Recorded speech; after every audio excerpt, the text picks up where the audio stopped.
फिर से आपका वीडियो में स्वागत है। कल हम लोगों ने सब इंस्पेक्टर भर्ती परीक्षा 2021 के संबंध में चर्चा की थी।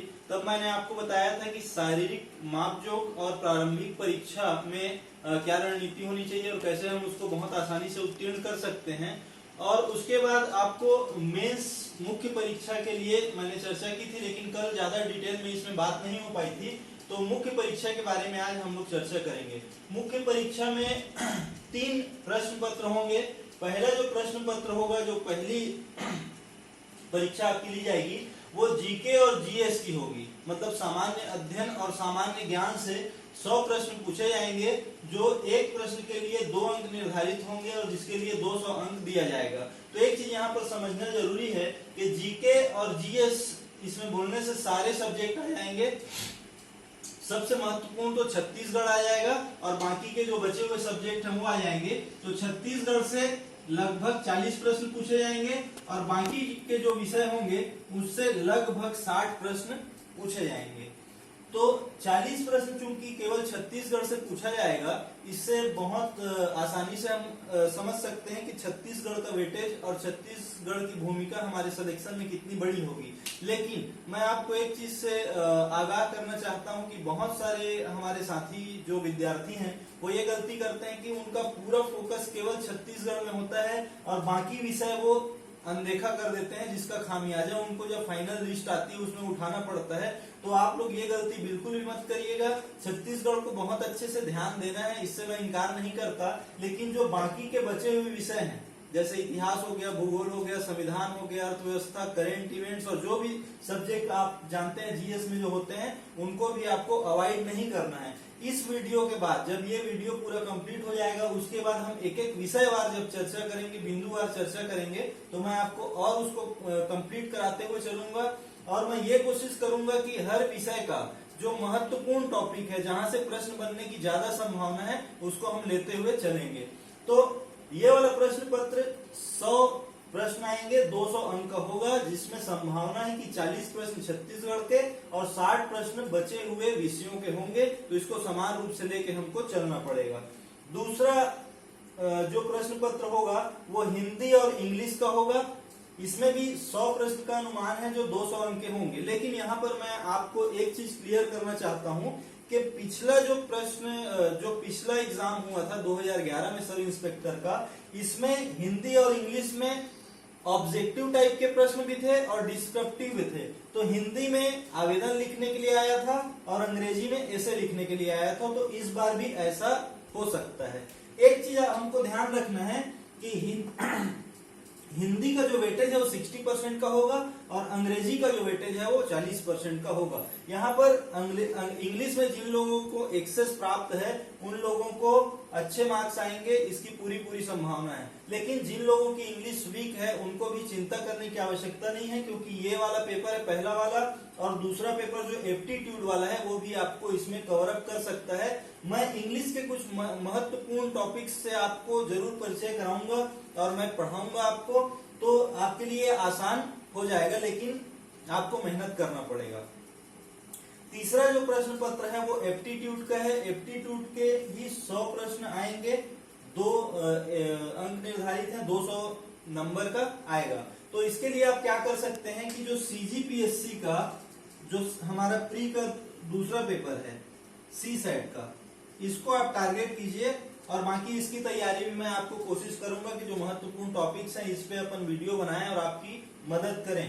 तो दोस्तों देख सकते हैं आप कि मुख्य परीक्षा में 3 प्रश्न पत्र हैं, सामान्य अध्ययन और सामान्य ज्ञान का, हिंदी और इंग्लिश का, और तीसरा है एप्टीट्यूड का। ये वाला जो पेपर है तीसरा वाला वो इस साल जुड़ा है। मतलब 10 साल पहले जब 2011 में परीक्षा हुई थी तब ये एप्टीट्यूड वाला प्रश्न पत्र नहीं था, केवल ये 2 हुए थे, पहला जीके और जीएस का, दूसरा हिंदी और इंग्लिश का। अब ये जब आप दिलाएंगे तो जैसे कि प्रारंभिक परीक्षा के 20 गुना विद्यार्थी जो पास हुए इनको मुख्य परीक्षा में आने का मौका मिला। अब मुख्य परीक्षा में से 975 के 5 गुना जो भी जितने भी लोग होंगे वो इसको पास करके शारीरिक दक्षता परीक्षा दिलाएंगे। अब शारीरिक दक्षता परीक्षा में 5 इवेंट्स रखे गए हैं। 1500 मीटर की दौड़ है, 100 मीटर की दौड़ है, हाई जंप अर्थात ऊंची कूद है, लॉन्ग जंप लंबी कूद है, शॉर्ट पुट यानी कि गोला फेंक है। अब मैं आपको यह बता देता हूं कि 1500 मीटर के जो अंक हैं वो किस प्रकार से विभाजित किए गए हैं।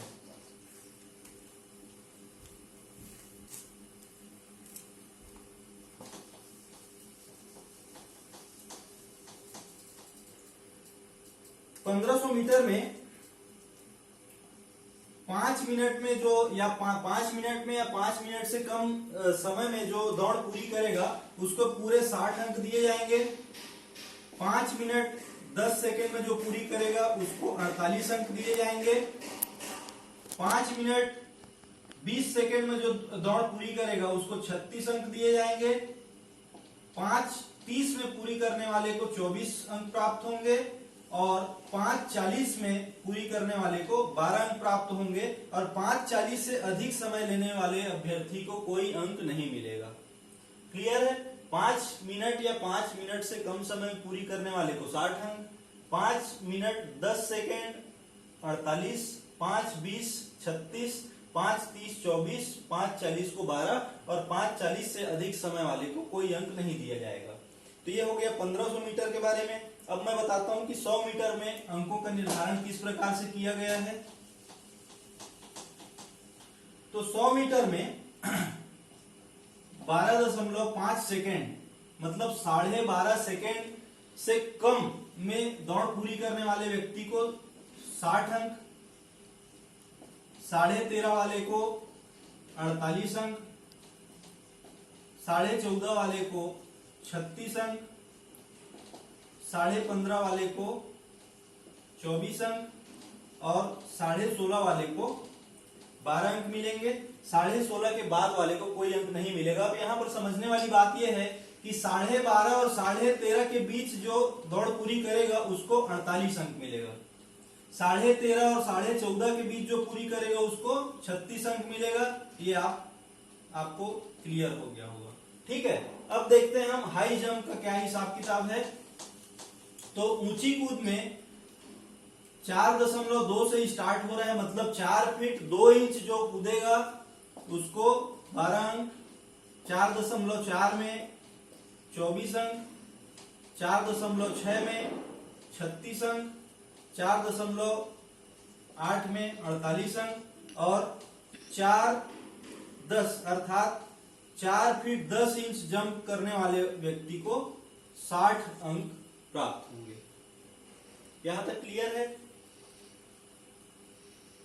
4 फीट 2 इंच में 12, 4.4 में 24, 4.6 में 36, 4.8 में 48 और 4.10 में 60। अब लॉन्ग जंप में देखेंगे।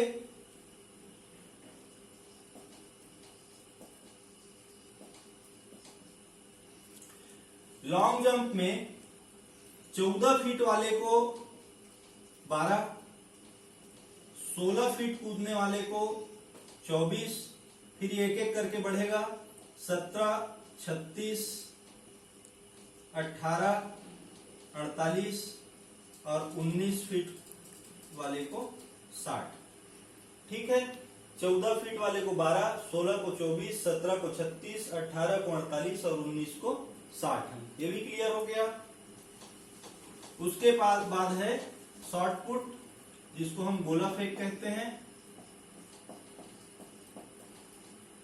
इसमें 5 मीटर से स्टार्ट है।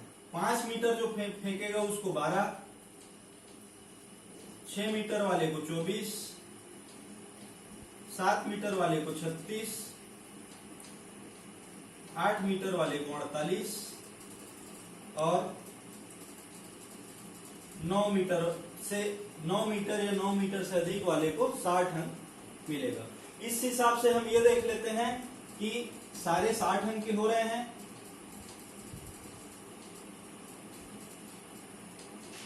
मतलब टोटल कितने का हो गया? 300 नंबर का। ठीक है, मैं कल भी चर्चा किया था, आज भी कर रहा हूं कि मेंस जो है वो 300 अंकों का है और फिजिकल जो है मेंस जो है 600 अंक का है और फिजिकल जो है 300 अंक का है। तो 600 और 300 मिलकर बन गए कितने? 900 और 100 नंबर का इंटरव्यू, मतलब टोटल 1000 अंकों की ये परीक्षा है। यहाँ पर एक चीज ध्यान रखना है कि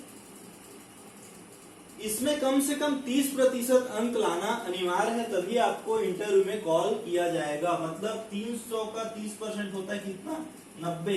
इतना आपको लाना ही पड़ेगा, तभी आपको इंटरव्यू में कॉल होगा। लेकिन अब यहाँ पर यह समझना है कि भले ही हमको 90 अंक तो लाना है, लेकिन इसका जो नंबर है वो आपके मुख्य चयन में बहुत बड़ी भूमिका निभाएगा। तो आप ये कोशिश करिए कि इसमें ज्यादा से ज्यादा अंक आपके आए।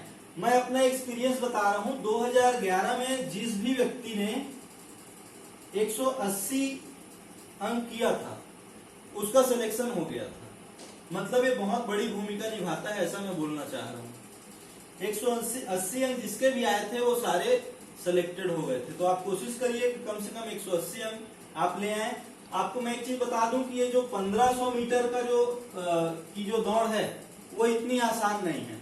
भले ही आप अभी मैदान में कर ले रहे होंगे, कुछ लोग 5 मिनट में भी कर ले रहे होंगे, लेकिन वहां की स्थिति परिस्थिति अलग होती है। ये सब में सबसे लास्ट में कराया जाता है, ठीक है।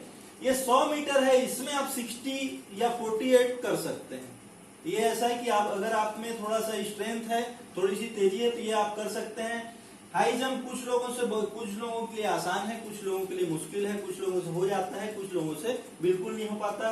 लॉन्ग जंप में भी कम से कम बीच का जो अंक है वो लाया जा सकता है, और शॉर्ट पुट में भी लाया जा सकता है। तो थोड़ा सा अगर एफर्ट लगाएंगे, कंटिन्यू प्रैक्टिस में रहेंगे, कंटिन्यू ग्राउंड जाएंगे, तो ये जो 180 वाला आंकड़ा है ये टच किया जा सकता है। और आप यकीन मानिए कि अगर आपका मेंस में अगर बीच का भी अंक आता है आपका, और अगर इसमें अगर 180 कर लेते हैं, तो बहुत संभावना है कि आपका फाइनल सिलेक्शन हो जाएगा। तो इस प्रकार दोस्तों हम ये देख लिए कि सब इंस्पेक्टर परीक्षा की पूरी प्रक्रिया क्या है। माप जोक से शुरू होगा और इंटरव्यू में आकर खत्म होगा। 1000 अंकों की परीक्षा है, और इसी के आधार पर आपका मेरिट लिस्ट तैयार होगा।